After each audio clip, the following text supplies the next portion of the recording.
This is Friday's edition of Between the Headlines with me, Reza Kazim. We're coming to you live from our studios in London. Thank you so much for joining us.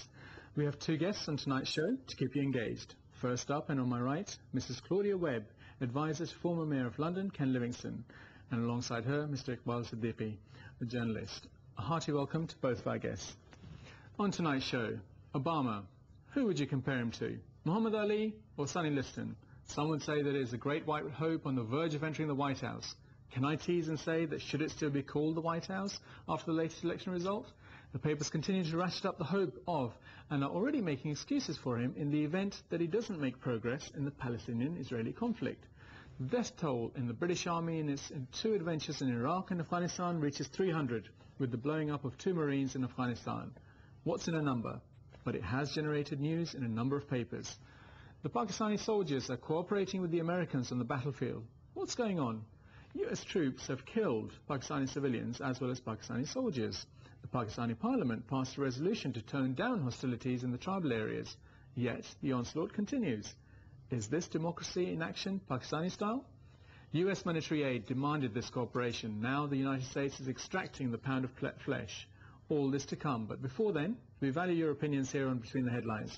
Wherever you're watching this program in the world, if you have any comments on the show or the stories we've covered, then send us a text, SMS message on 447800008086 or email comments to us at bth@presstv.co.uk. That's bth@presstv.co.uk. But before all of that, let's have a look at some of the headlines in select national papers. We're going to start off with something one would have expected wouldn't happen after the Victoria Columbia case that took place almost 8 years ago in Haringey. Ministers ignored warnings, and social worker alarmed by abuse urged public inquiry into council's social services department, and the government and official watchdog ignored claims 6 months before Baby P's brutal death. And it's continuing about that story, and I think the story is probably going to be running for some time, the harrowing story of the baby that died in tragic circumstances. Going on to The Guardian, we look at, talks about Brown, major countries must cut taxes, and Gordon Brown is going around talking about these kind of tax cuts, and asking the most powerful industrial nations to agree a program of immediate and coordinated tax cuts to prevent the global economy sliding deeper into recession. Obviously, he's watching out for Britain as well as the world, as it were, in the way that he talks about it. Looking on, it's talking on the Daily Telegraph. We're talking about the car glut forces £2,000 price cuts. We've got Danat, no cheap options on defence, talking fiercely proudly about the army itself, and talking about further investment in the army, and more than 5% that it's the budget that is currently being held. So perhaps views that you might have regarding that. Anyway, these are the stories for today's papers. We're going to move on to our first story, which actually is featured in the Financial Times, and it talks about the choice for Obama lies on the road to Jerusalem. It's been billed in there, and it's talking about the challenges that are being faced by Obama and the way that he needs to look at all sorts of areas in the world and the economy as well at home and all of these things. We're going to start off. What do you make of this particular story? Well, if I can start off with yourself. How do you think this is going to go? Is he going to make progress? You know, the great idea of change and so on. Is it going to happen? Well, I think what this story in the FT basically is acknowledging is something that's come up again and again since Obama was elected, is the fact that we actually don't know what he has in mind on so many issues. He was elected on a great wave of hype, the promise of change, particularly as the anti-Bush, everything George Bush and the neocon administration was not. Which is surely a good thing, perhaps, people would argue, especially the ones that voted for him. Absolutely. But if you ask any of the people who voted for him, or most of the people who voted for him, what he's going to change to, that is what nobody knows. Can I ask, bring Claudia in, what do you think? I mean, do you know what he's going to change to? Do we have any idea of where he's going to, as it were? I think the reality is, put aside what the change is going to be, the reality is that prior to Obama, the relationship between the West and the Middle East was at an all-time low.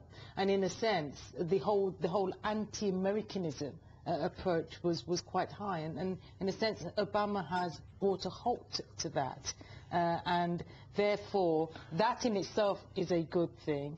And what this story highlights, I think, is that, you know, the expectations on Obama are also quite significant and quite high. But in reality, what can he achieve? And I think what this article is arguing is that he should draw on his political capital now.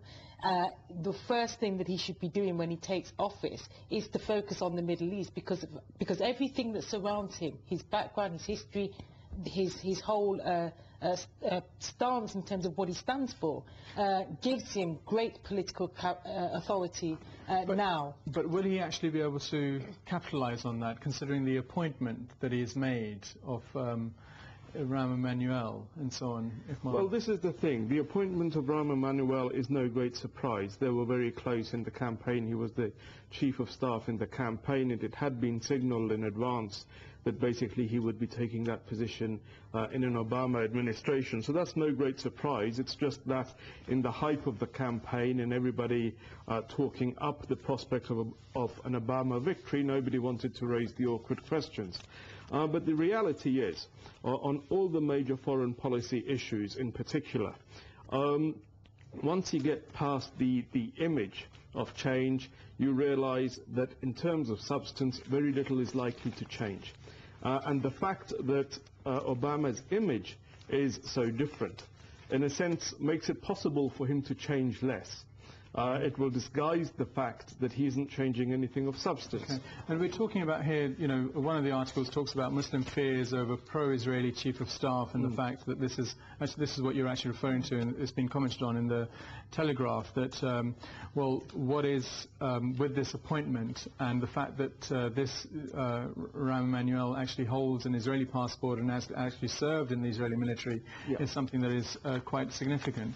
Do you see it, considering that background, you really wanted someone neutral, surely, to be dealing with this kind of conflict? Well, I don't know. I mean, we don't know yet is the thing. I mean, it reflects either one of two things, I think. Either it reflects sort of maybe, you know, he's Obama's secret weapon in the whole negotiation between Israel and Palestine, and the whole Israeli-Palestine conflict, and being able to, for example, broker a deal. But is he going to be unbiased if he's been serving in the army, in the Israeli army? But maybe that's one angle in terms of whether or not he can be a secret weapon in the Obama foreign policy agenda. Or the other way of looking at it is that actually it reflects an Israeli hold on the Obama administration. When you think about the financing of Obama's campaign, it might reflect that. But the point is that there's lots of skepticism out there, but there's also a lot of pressure on Obama to deliver. He's never going to be able to deliver all that everybody expects of him. And the reality is that what does this indicate? That Barack Obama will not just focus on his heavy domestic agenda, but he will, right from the outset, put a clear marker down about addressing the foreign It's something that we'll need to keep an eye on, because in terms of the appointments, in terms of the comments that he's made to AIPAC and so on, question marks have been raised. Anyway, we'll need to move on to the next story, and this one's talking about the British death toll in Afghanistan and Iraq reaching 300 after 2 Marines die in the blast. And, you know, 300 over Afghanistan and in Iraq, it's in the total combination of the losses of life that have actually taken place. What's in a number? Why 300? Why has that suddenly been suddenly generated so many stories? What do you make of that, Claudia? Well, I think the story. One of the useful things about this particular story, it just didn't. In the Guardian, the Guardian not only highlighted the deaths, highlighted and reminded us of the deaths of British servicemen and women, but I think it also brought home, and it said in the article about the unjust deaths of of civilians and the high death toll of Iraqi and Afghan civilians. I think that's an important step change in British journalism, actually. But I think the real story here was about... With this, but again, it's been generated by the 300. Iqbal, what do you make of this thing? I don't think the figure is particularly significant. Journalists like figures, especially round figures. It gives them a peg for a story. But in fact, this isn't as different as from our first conversation as you would think, because what Britain is going to do in Afghanistan in the next few months depends very much on what Obama does. And Obama wants to escalate big time in Afghanistan. And Obama wants to escalate. We have already had noises coming out of the British military suggesting that no victory is possible, that Britain should consider pulling out of there as they have pulled out of Iraq and so on. But that's backed up by some of the polls. 2/3 of was conducted by the BBC. Depending on which poll you listen to, the BBC poll. The polls are unclear, but the fact is that the British public generally are much less clear on what the issues are in Afghanistan than they have been over Iraq. And that is reflected in the polls, depending on how the question is put. But basically, in Britain, in the government and in the military, everybody is waiting to see what Obama will do. And the answer to that is Obama has already made clear that he regards the war in Afghanistan and its expansion into Pakistan as a good war. That is the issue he played up in order to counter his commitment to come out of Iraq. Do you think, considering that, Claudia, if I can put this to you, Pakistan is supposed to be an ally of the US, and they're bombing places in Pakistan and so on, and the Parliament passes resolutions that they don't want this to be happening, for the Americans to be attacking Pakistani territory. Is this a good move? What's going to happen there?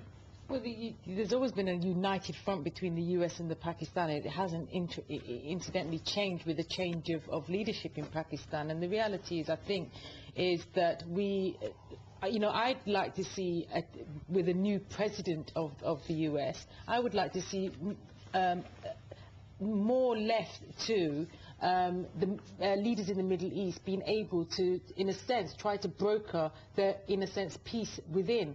There's not, in terms of the Afghan leader, for example, supporting a brokering of relationships with the Taliban is important, I think, towards peace. And on that note, if we can move on to the next story, which is from the Wall Street Journal, and it talks about cooperation between US and Pakistan, and it talks about how the military, regardless of what's being said in the political arena, are actually cooperating. And when the Taliban have attacked the Americans, the Pakistani army has actually come to their defense and actually been shelling them and so on and so forth. What do you make of this cooperation, Iqbal, if I can turn to you for that one initially? Yeah, what we have here, this article is in the Wall Street Journal. And that itself is telling. This is a story that's been deliberately leaked into the media at this time by sources in the US military for their own political reasons. And this is not a new story. This cooperation has been happening since at least August. The current operation we're talking about in the Bajau region. But this is against the will of the Pakistani people. You've had. This is the point you made talking about the last story. You have two quite different issues in Pakistan. You have the reality on the ground, which is military cooperation with the Americans, the military doing basically whatever the Americans want them to do. And then you have the political front, where the government has to put on a public image of standing up to the Americans, of trying to reflect Pakistani public opinion in their policies. And there need not be, and there is not, any consistency between the reality and the public image. The fact is that the overwhelming majority of people in Pakistan are deeply anti-American. They are against any cooperation between their government and the Americans. They're against any American involvement in Afghanistan, let alone Claudia, in Pakistan. If I can bring you in, you talked about the fact that Obama has been elected as overcoming this anti-Americanism. How do you see that playing itself out within this conflict? I think we're still in a Bush climate, aren't we? We're still in, you know, it's W. Bush. He's in charge at the moment, and what we're seeing is we're still seeing foreign policy enacted from a Bush presidency. But now, Obama wants to increase troops in Afghanistan. Well, I think what Obama says in the run-up to the election campaign and what he will do post January, we will have to watch and wait and see. You sound a bit cynical there. But very clearly, I think the point being is that I think that if he's going to really reflect a notion of change, because soon his political capital will run out, and he cannot therefore continue the Bush agenda without people saying, look, what we've got is a different face but the same policies. And I think he would therefore have to, if he wants to be remembered for something great, he would therefore have to be remembered, as far as the Middle East is concerned, something different and something significant, which is more about brokering negotiations and relationships rather than bombing innocent people. And I think that that therefore means that, and as we've already seen, the opinion polls around increased troops. But Gordon Brown is talking about actually trying to find a way of supporting, despite what the military may be saying, of saying how they could actually get more troops into Afghanistan. David Miliband has talked about trying to make sure that everyone plays a fair role or an equal role with the Europeans. But Gordon Brown's going to have a difficult time making that one work in the run-up to a general election, particularly when whichever way he looks at it, in increasing the levels of troops in the run-up to possibly a 2010 election in the UK, when the general feeling on the ground amongst the public is that they don't want more troops to be going or being transferred from Iraq to Afghanistan. Sure, and how is he going to reconcile the demands made by this popular American president, or the hype that you talked about earlier, and this reality on the ground? Who? Gordon Brown? Obama's need for... Obama. Well, the first thing to say about Obama is that the image of change, of a fresh start, means absolutely nothing in most of the Muslim world. For most people in the Muslim world, it doesn't really matter who's in the White House. They know what to expect, and they're going to be right. They're going to expect a hegemonic, aggressive, neo-imperialist American foreign policy, and they won't be disappointed. That's what they're going to get. As far as Afghanistan you seem to have decided on him. You're still open to additions. If I can on that note, just leave it dangling in the air and perhaps move on to the next story, because uproar as top police cleared of attack on Genoa G8 protesters. So it's not the country just in the UK that's being talked against and the boos and hisses being made against them. It's also the how it was dealt with, and how the people in Genoa were dealt with by the police, and the fact that they were actually cleared despite innocent peaceful protest was attacked by the police when the G8 summit was taking place about 7 years ago. What do you make of the actions of the police? Should something more be done on training the police in how to manage these situations? Claudia, if I can come to you with that one first. I mean, this is obviously about Italy's police. I mean, when I read this story, actually, what came to my mind was just the whole contradiction between what's happening in Italy, well, with regards to the police military there, if you like, and what happened in Burma, when innocent people protesting. What escaped the news really this week was the fact that innocent protesters were getting 65 years to life. That's quite an extreme analogy that you've made, but it's interesting how you make that. It's a major contradiction, and it's over the same sort of issues around peaceful protests. On the one hand, you've got the military almost getting off scot-free for their unfair handling of peaceful protesters, and on the other hand, you've got peaceful protesters in Burma, and they're having to face 65 years to life imprisonment. Sure. If I can take you up on it, what's going on? Because we've heard about them being disrupted by anarchists and so on, but this time we're talking about peaceful protesters. What do you make of this? I think the reality behind this story is, I don't know about you or Claudia for that matter, but I've taken part in protests in this country over the years, and in other Western countries as well.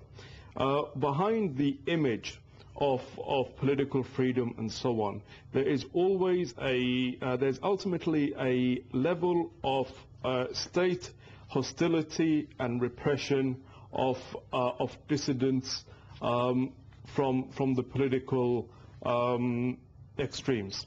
State hostility you can understand, but repression, people would argue, is a strong word to use. I'm sorry, but in this country we have seen, and in every other country where the G8 summits have taken place, virtually every other country, you have seen protesters being treated extremely badly by state authorities, police forces and so on. You have seen protests being broken up, you've seen innocent people assaulted, you've seen people thrown in jail on trumped up charges and so on and so forth. These stories crop up again and again wherever these protests take place. Police are in a difficult position, surely. They are always treated as aberrations, as unfortunate exceptions to the rule. And the fact is, when you have enough aberrations, what you're actually seeing is a pattern. What we saw in Genoa 7 years ago, which has finally reached the court with the police being essentially let off with a slap on the wrist, is only one example of the sort of thing we've seen again and again in many Western countries. I'll have to stop you there. Very quick comment about this, or well, this is a reflection of state oppression. The police are the arm of the state, and very we clearly, must leave it there. Yeah. Thank you for staying with us. Unfortunately, time has beaten us. Let me thank my guests for tonight's show. They were Miss Claudia Webbe and Mr. Iqbal Siddiqui. Thanks a lot for watching. You can catch the repeat at 5:35 GMT. Please email comments to us at bth@presstv.co.uk. That's bth@presstv.co.uk. Did you agree with the comments from tonight's show? Well, whatever your opinion, send us a text, SMS from anywhere in the world on 447800008086. Messages are charged at your local operator rates. If there's a story of the week that has been missed or covered with another angle and you would like us to look at it, then send us in the article and we'll see if it's possible to cover it. Jan Foskars here for tomorrow's edition of Between the Headlines. From all of us on the team, good night.